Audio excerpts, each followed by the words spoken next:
If you're one of those people who've struggled to get on track with your ADHD treatment, I'm here to tell you, it's not over. By the end of this video, you will have a step-by-step process for reassessing those so-called previous treatment failures. Because in the game of life, it's all about progress, not perfection. It goes like this. Problems. Knowing what untreated ADHD is serving you up every day. Reset. We're going to reboot your treatment with best practices. Other symptoms. Addressing what comes alongside ADHD. Gatekeeping. How to handle obstacles to adequate care. Reality check. Understand what a realistic treatment outcome actually looks like. Expectations. The development of achievable treatment goals. The people around us, the ties that bind. And something else, just so we're absolutely certain that you can get back on ADHD treatment on your path to progress. Now let's get into it. There's a stimulation gap between the dopamine your brain needs and the environment provides. So if you move somewhere new or change jobs, you can account for the varying levels of keeping it together. For diagnosis, you need 6 symptoms that cause functional decline in 2 or more areas. Taking the real-world functional impact and finding the right language to use is vital for self-advocating during follow-ups with your provider. Most importantly, these symptoms should be chronic and persistent throughout your lifespan. And finally, dopamine is all about novelty.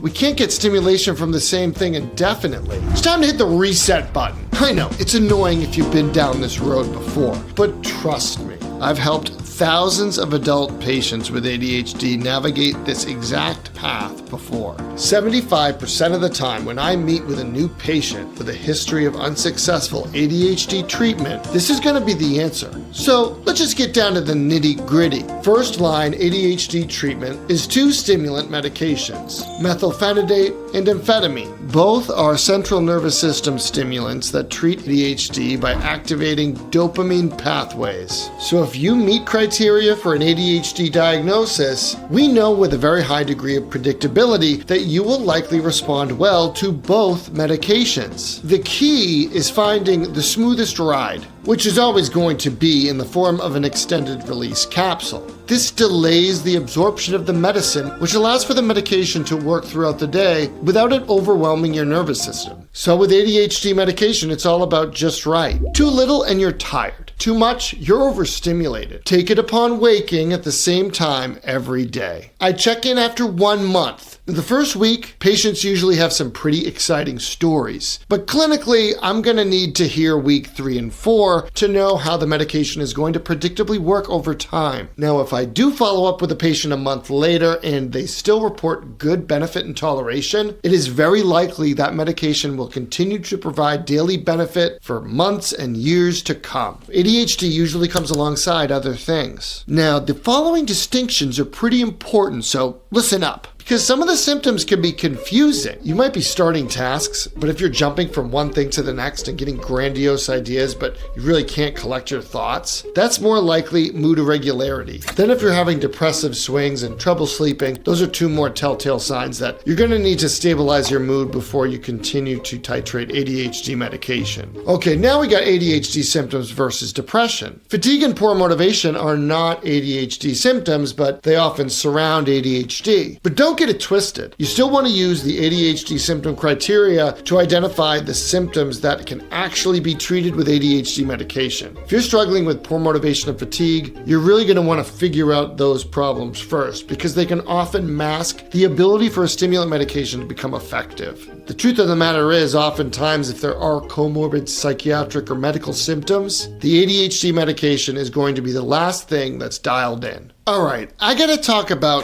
gatekeeping. There's some funny business going on here, and let me break into it. ADHD medication was reverse engineered. Starting in the Industrial Revolution, corporations began feeding populations en masse. So in these industrial urban centers where rickets popped up, that's where the food companies realized we better put some of the stuff we took away back in that food. And that's how we got vitamins. Stimulants hit the market in the 1920s and 1930s. Over time, the diagnosis of ADHD was solidified, but we studied the medication after we noticed the clinical benefit. So that's why it's important to understand what first-line treatment is. It's an extended-release stimulant medication or an FDA-approved SNRI medication. People have bias. There are real problems out there. But what does that have to do with you accessing your medical treatment? All of this stuff can be true and the medication vastly improve your life at the same time. And remember, if you got the diagnosis on your chart, that's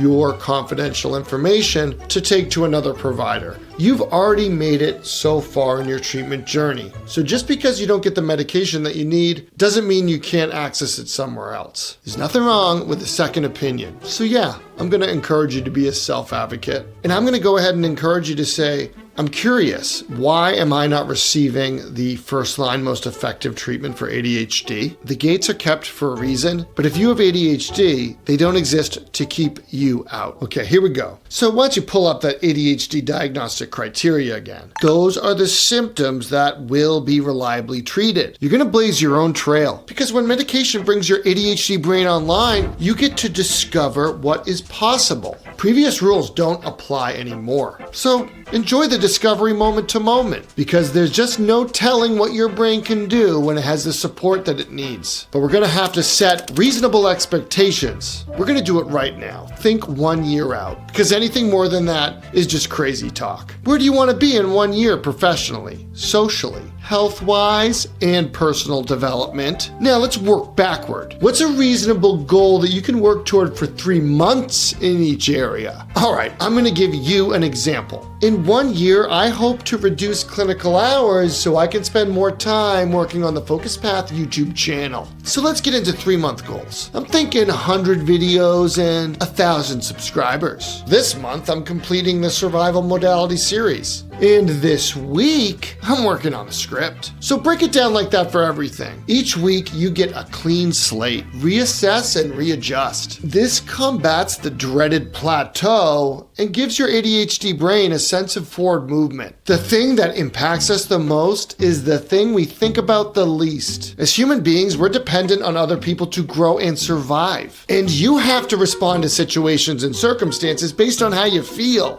Don't be fooled. When you start ADHD medication, some people might not be down with your glow up. So I think it's wise to keep it to yourself and get your validation from trusted friends, family, and your therapist. Because the funny thing is, we're probably not talking about to-do list when ADHD brains come online. It's the relationships and ties that bind. You're never gonna get better in a toxic environment. And there are other things that can impact ADHD treatment. Other medical issues like Ehlers-Danlos, POTS, polycystic ovarian syndrome, multiple sclerosis, all of that can affect ADHD medication effectiveness. But never say ADHD treatment resistance until you've gone and troubleshooted with your primary care provider. You're gonna say, I have ADHD. I've tried the medication and it's not working. What's going on? Doctor, I need your help. Get those routine labs and checkups. As long as you keep it moving, you're gonna learn. Remember, your path to progress is not throwing in the towel, because you deserve progress. Because here at the Focus Path YouTube channel, I can only point you to the path, but you gotta walk it. And the ultimate sign of your treatment success, when you don't need me anymore. I mean, you can always stop by, but you won't need me. If you need more tips and tools about how to navigate a toxic environment, I got a video for you right there. And go ahead and hit subscribe if you want to keep receiving practical strategies from a nurse practitioner that won't sell you short.